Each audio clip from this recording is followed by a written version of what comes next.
ಧರ್ಮಸ್ಥಳ ಸತ್ಯ ಸ್ಫೋಟಕ ಮಾಹಿತಿ ಬಹಿರಂಗವಾಗಿದೆ. ಧರ್ಮಸ್ಥಳದ ವಿರುದ್ಧ ನಡೆದಿರುವುದು ಷಡ್ಯಂತ್ರ ಅಂತ ಗೊತ್ತಾಗಿದೆ. ಎಲ್ಲ ಷಡ್ಯಂತ್ರಗಳಿಗೂ ಕೂಡ ತೆರೆ ಎಳೆಯಲಾಗಿದೆ. ಚಿನ್ನಯ್ಯ ದೂರನ್ನ ಆಧರಿಸಿ ನಡೆಸಿದಂತಹ ತನಿಖೆಯನ್ನೇ ಕ್ಲೋಸ್ ಮಾಡಲಾಗಿದೆ. ಇದು ಸರ್ಕಾರ ಸ್ಫೋಟಿಸಿದೆ ಅತಿ ದೊಡ್ಡ ಅದೇ ಸುದ್ದಿಯನ್ನ ಇವತ್ತು ನಾನು ನಿಮ್ಗೆ ಹೇಳ್ತಾ ಇದ್ದೀನಿ. ಹೈಕೋರ್ಟ್ ನಲ್ಲಿ ಏನೇನಾಯಿತು ಅನ್ನೋದ್ರ ಬಗ್ಗೆ ಕಂಪ್ಲೀಟ್ ಡೀಟೇಲ್ ಅನ್ನ ಕೊಡ್ತೀನಿ. ಹೈಕೋರ್ಟ್ ಸಾಕ್ಷಿಯಾಗಿ ಹೊರಬಂತು ಈ ಒಂದು ಸತ್ಯ. ಮರುಶೋಧಕ್ಕೆ ಕೋರಿ ಸಲ್ಲಿಸಲಾಗಿತ್ತು ಹೊಸ ಅರ್ಜಿ. ಈ ಒಂದು ಹೊಸ ಅರ್ಜಿ ಸಲ್ಲಿಕೆ ಮಾಡಿದಾಗಲೇ ಎಲ್ಲ ಸತ್ಯಗಳು ಹೊರಗೆ ಬಂದಿದೆ. ಹೈಕೋರ್ಟ್ನಲ್ಲಿ ಎಸ್ಪಿಪಿ ಹೇಳಿದ್ದೇನು ಅಂತ ನೋಡೋಣ.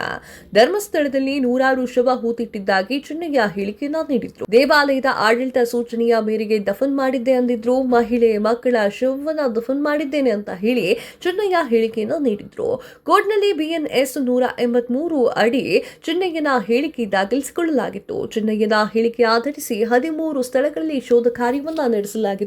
ಕೋರ್ಟ್ನಲ್ಲಿ ಕಂಪ್ಲೀಟ್ ವಿವರವನ್ನ ನೀಡಿದಂತಹ ಎಸ್ಪಿಪಿ ಬಿಎನ್ ಜಗದೀಶ್ ಸಾಕಷ್ಟು ವಿಚಾರಗಳನ್ನ ಬಹಿರಂಗಪಡಿಸಿದ್ದಾರೆ. ಧರ್ಮಸ್ಥಳದ ಸ್ಫೋಟಕ ಸತ್ಯ ಹೈಕೋರ್ಟ್ನಲ್ಲಿ ಅನಾವರಣವಾಗಿದೆ.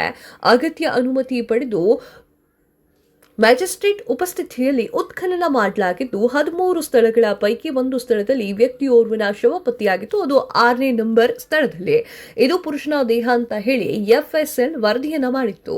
2ನೇ ದೇಹ ಪತ್ತೆಯಾಗಿತ್ತು, ಆದರೆ ಅದು ಮಹಿಳೆಯದಲ್ಲ ಅಂತ ಗೊತ್ತಾಗಿತ್ತು. ಚಿನ್ನಯ್ಯ ತಾನು ಕೊಟ್ಟಿದ್ದು ತಲೆಬುರುಡೆ ಅಂತಲ್ಲ, ಅದು ಮಹಿಳೆಯ ತಲೆಬುರುಡೆ ಅಂತ ಹೇಳ್ತಾ ಇದ್ರು.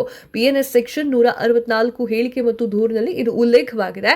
ಆದರೆ ಇದು ಮಹಿಳೆಯದ್ದಲ್ಲ, ಪುರುಷನದ್ದು ಅಂತ ಹೇಳಿ ಎಫ್ಎಸ್ಎಲ್ ವರದಿಯನ್ನ ಮಾಡಿತ್ತು. ಇದು 30 ವರ್ಷದ ಒಳಗಿರುವಂತಹ ವ್ಯಕ್ತಿ ಇದು ಅಂತ ಹೇಳಿರುವಂತಹ ಎಫ್ಎಸ್ಎಲ್ ಈ ಒಂದು ಹೇಳಿಕೆಯನ್ನ ಆತ ಏನ್ ಚಿನ್ನಯ್ಯ ಇದ್ದಾರಲ್ಲ ಆತನಿಗೂ ಕೂಡ ತಿಳಿಸಲಾಗಿತ್ತು. ಕೋರ್ಟ್ನಲ್ಲಿ ಒಂದು ಕಂಪ್ಲೀಟ್ ಮಾಹಿತಿಯನ್ನ ಎಸ್ಪಿಪಿ ಬಿಎನ್ ಜಗದೀಶ್ ಅವರು ಹೇಳಿಕೆಯನ್ನ ನೀಡಿದ್ದಾರೆ. ಧರ್ಮಸ್ಥಳದ ವಿರುದ್ಧ ಪಿತೂರಿ ಮಾಡಿದ್ಯಾರು ಅನ್ನುವಂತಹ ಪ್ರಶ್ನೆ ಈಗ ಮೂಡಿದೆ. ಎಸ್ಐಟಿ ತನಿಖೆಯ ಪ್ರಕಾರ ಚಿನ್ನಯ್ಯ ಕೋರ್ಟ್ನಲ್ಲಿ ಸೂಕ್ತ ಮಾಹಿತಿಯನ್ನ ನೀಡಲಿಲ್ಲ. ಎಸ್ಐಟಿಗೆ ಚಿನ್ನಯ್ಯ ಸುಳ್ಳು ಹೇಳ್ತಾ ಇದ್ದಾನೆ ಅಂತ ಹೇಳಿ ಅರ್ಥ ಆಯ್ತು. ಆಗ ಧರ್ಮಸ್ಥಳದ ವಿರುದ್ಧದ ಪಿತೂರಿ ಭಾಗವನ್ನ ಪತ್ತೆ ಹಚ್ಚಬೇಕಾಯ್ತು. ಪಿತೂರಿ ಯಾವ ಕಾರಣಕ್ಕಾಯ್ತು ಅನ್ನೋದನ್ನ ಅರಿತಿದೆ ಆ ಒಂದು ಎಸ್ಐಟಿ ತನಿಖಾ ತಂಡ. ಕೋರ್ಟ್ನಲ್ಲಿ ಕಂಪ್ಲೀಟ್ ಮಾಹಿತಿಯನ್ನ ಜಗದೀಶ್ ಅವರು ನೀಡ್ತಾ ಇರುವಂತದ್ದು. ಜೀವ ಭಯದಿಂದ ಧರ್ಮಸ್ಥಳವನ್ನ ತೊರೆದೆ ಅಂತ ಹೇಳಿಕೆಯನ್ನ ನೀಡಿದ್ದು ಕೂಡ ಸುಳ್ಳು. 2014ರಲ್ಲಿ ಜೀವ ಭಯದಿಂದ ಧರ್ಮಸ್ಥಳವನ್ನ ತೊರೆದಿದ್ದೆ ಅಂತ ಹೇಳಿ ಚಿನ್ನಯ್ಯ ಹೇಳ್ತಾರೆ, ಅದು ಕೂಡ ಸುಳ್ಳು.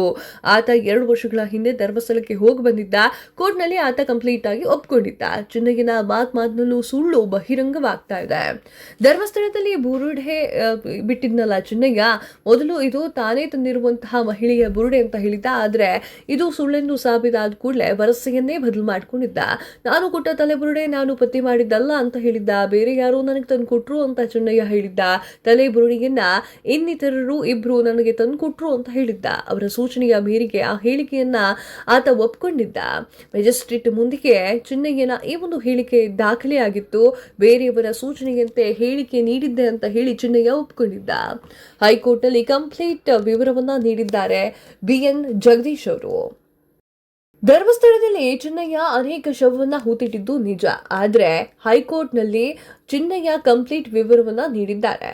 ಧರ್ಮಸ್ಥಳದಲ್ಲಿ ತಾನು ಸ್ವಚ್ಛತಾ ಕಾರ್ಮಿಕನಾಗಿ ಕೆಲಸವನ್ನ ಮಾಡ್ತಾ ಇದ್ದೇನೆ, ತಾನು ಹೂತಿರುವಂತಹ ಶವವನ್ನ ಪೊಲೀಸರು ವೈದ್ಯರು ಪರಿಶೀಲಿಸಿದ್ರು, ಹೀಗಂತ ನ್ಯಾಯಾಲಯದ ಮುಂದೆ ಚಿನ್ನಯ್ಯ ಒಪ್ಕೊಂಡಿದ್ದಾರೆ. ಹೀಗಾಗಿ ಆ ಒಂದು ತನಿಖೆಯನ್ನ ಮುಕ್ತಾಯಗೊಳಿಸಲಿಕ್ಕೆ ಎಸ್ಪಿಪಿ ಅವರು ಹೇಳ್ತಾ ಇರುವಂತದ್ದು. ಚಿನ್ನಯ್ಯ ಸುಳ್ಳು ಹೇಳಿದ್ದನ್ನ ಖಚಿತವಾದ ನಂತರ ಆತನ ಬಂಧನ ಆಗಸ್ಟ್ 23ರಂದು ಚಿನ್ನಯ್ಯನನ್ನ ಬಂಧಿಸಿದಂತ ಎಸ್ಐಟಿ ತನಿಖಾ ತಂಡ ಆತ ನೀಡಿದ ಮಾಹಿತಿ ಆಧರಿಸಿ ಹಲವು ಸ್ಥಳಗಳ ಶೋಧವನ್ನ ನಡೆಸಿದ್ದೇವೆ. ತಲೆ ಬುರುಡೆ ವರ್ಗಾಯಿಸಿದ ಸ್ಥಳ, ಆತ ತಂಗಿದ್ದ ಸ್ಥಳ ಮಹಜರು ಮಾಡಲಾಗಿದೆ. ಈ ಸಂಬಂಧ ಈಗಾಗಲೇ ತನಿಖೆ ಪೂರ್ಣಗೊಂಡಿದೆ. ಇದೀಗ ಹೊಸದಾಗಿ ಹೇಳಿಕೆ ದಾಖಲಿಸಲು ಖುದ್ದು ಚಿನ್ನಯ್ಯ ಮನವಿಯನ್ನ ಮಾಡಿಕೊಂಡಿದ್ದಾರೆ. ನಿನ್ನೆ ಕೋರ್ಟ್ನಲ್ಲಿ ಚಿನ್ನಯ್ಯನ ಹೇಳಿಕೆ ಆಧರಿಸಿ ಸಮಯ ಆಯಿತು. ಆದರೆ ದುರಾದೃಷ್ಟ ಮ್ಯಾಜಿಸ್ಟ್ರೇಟ್ ಚಿನ್ನಯ್ಯನ ಹೇಳಿಕೆ ದಾಖಲಿಸಿಲ್ಲ. 15 ದಿನವಾದ್ರೂ ಕೂಡ ಚಿನ್ನಯ್ಯನ ಹೇಳಿಕೆ ದಾಖಲೆ ಮಾಡಿಲ್ಲ ಮ್ಯಾಜಿಸ್ಟ್ರೇಟ್. 15 ದಿನವಾದ್ರೂ ಕೂಡ ಇದು ಕಂಪ್ಲೀಟ್ ಆಗಲಿಲ್ಲ. ಹೈಕೋರ್ಟ್ಗೆ ಕಂಪ್ಲೀಟ್ ಮಾಹಿತಿಯನ್ನ ಎಸ್ಪಿಪಿ ಜಗದೀಶ್ ಅವರು ನೀಡಿದ್ದಾರೆ. ರಾಜ್ಯದಲ್ಲಿ ಸಂಚಲನ ಮೂಡಿಸಿರುವಂತಹ ಧರ್ಮಸ್ಥಳ ಪ್ರಕರಣ. ಚೆನ್ನಯ್ಯ ಹೇಳಿದ್ದೆಲ್ಲ ಸುಳ್ಳು ಅಂತ ಹೇಳಿ ತನಿಖೆಯಲ್ಲಿ ಬಹಿರಂಗವಾಗಿದೆ. ಚೆನ್ನಯ್ಯ ನೀಡಿದ್ದಂತಹ ದೂರಿನ ತನಿಖೆ ಸಂಪೂರ್ಣಗೊಳಿಸಿದೆ ಎಸ್ಐಟಿ.